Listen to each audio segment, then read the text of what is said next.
বিটিআৰত অখিল গগৈৰ নিৰ্বাচনী ৰণদংকা। বিটিআৰত অখিলৰ মুখত পুনৰ বিৰোধী ঐক্যৰ প্ৰসংগ।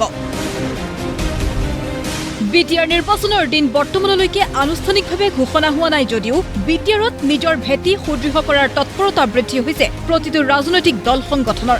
পিছ পৰি থকা নাই অখিল গগৈৰ ৰাইজৰ দলো। ওদালগুৰিৰ টংলা, বাক্সাৰ বজাৰকে ধৰি কেইবাটাও স্থানত দেখা গ'ল ৰাইজৰ দলৰ যোগদান কাৰ্যসূচী। বিজেপিক বিটিআৰৰ পৰা উৎখাতৰ সংকল্প অখিল গগৈৰ। বিটিআৰত বিজেপি আহিলে ভয়ংকৰ হ'ব পৰিৱেশ। বিটিআৰত 2012-2014 দৰে হিংসাত্মক পৰিৱেশ বিচাৰিছে বিজেপিয়ে। বিজেপিক মৰুভূমিৰ পৰা উৎখাত কৰিবলৈ বিৰোধীক পুনৰৈক্য হোৱাৰ আহ্বান অখিল গগৈৰ। মিত্ৰতাৰ দুৱাৰ খোলা ৰাখি কংগ্ৰেছক শেষ আহ্বান অখিল গগৈৰ। কংগ্ৰেছৰ লগত বিটিচি নিৰ্বাচন সম্পৰ্কে একো কথা পতা নাই। মই আপোনালোকক এটা কথা খাটাং কৰি দিওঁ, এতিয়া আমাৰ দলৰ স্থিতি হ'ল, যদি আমাক কোনোবাই বিৰোধী ঐক্যমঞ্চৰ কাৰণে বিচাৰে আমি থাকিম, আৰু যদি নিবিচাৰে আমি অকলেই ইলেকশ্যন খেলিম।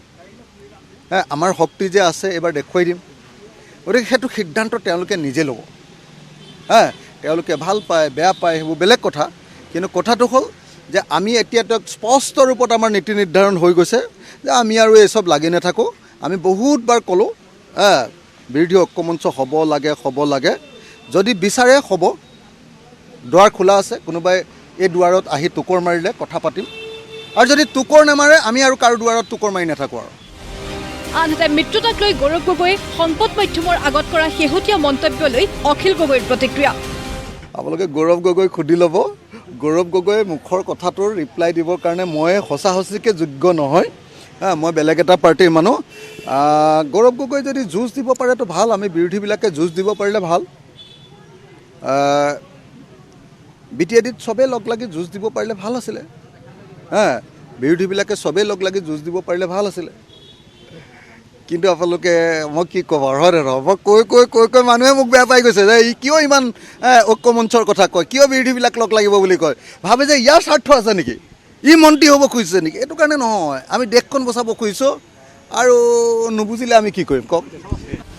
অখিল গগৈৰ দাবী, বিটিআৰত অখিল কেম্পেইনিং দেখি শংকিত হৈছে বিজেপি। আমি বিটিচিৰ কেইখন আসনত প্ৰতিদ্বন্দ্বিতা কৰিম এতিয়ালৈকে সিদ্ধান্ত লোৱা নাই। আমি অলপ ঘূৰি আছোঁ, কথা পাতি আছোঁ, ৰাইজৰ পৰা সঁহাৰি পাইছোঁ। কালি আপোনালোকে দেখিছে কেইবা হাজাৰ মানুহে আমাৰ সভাত অংশগ্ৰহণ কৰিছে।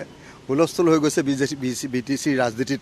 হুলস্থুল, ইটো পাৰ্টীয়ে ফোন কৰিছে আপোনালোকে কেণ্ডিডেট দিলে আমি মৰি যাম, সিটো পাৰ্টীয়ে ফোন কৰিছে আপোনালোকে কেণ্ডিডেট দিলে মৰি যাম। হুলস্থুল হৈ গৈছে। ইফালে UPPL আৰু BPFৰ মাজত শেহতীয়াকৈ মিত্ৰতাক লৈ চলি থকা আলোচনা প্ৰসংগত গুৰুত্বপূৰ্ণ মন্তব্য অখিল গগৈৰ। UPPL আৰু BPF মিত্ৰতাত পূৰ্ণ সমৰ্থন থাকিব ৰাইজৰ দলৰ। বড়ো অনাবড়ো মানুহৰ অধিকাৰ সুৰক্ষিত কৰাৰ স্বাৰ্থত মিত্ৰতাৰ প্ৰয়োজন বুলি দাবী অখিল গগৈৰ।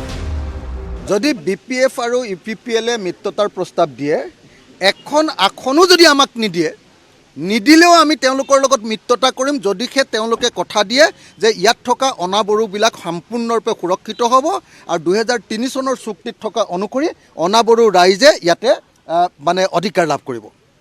এইটো যদি কথা দিয়ে নহয়, তেতিয়াহ'লে আমি ইলেকশ্যনেই নেখেলোঁ, তেওঁলোকৰ দুইটা পাৰ্টিৰ লগত লগ লাগি যাম।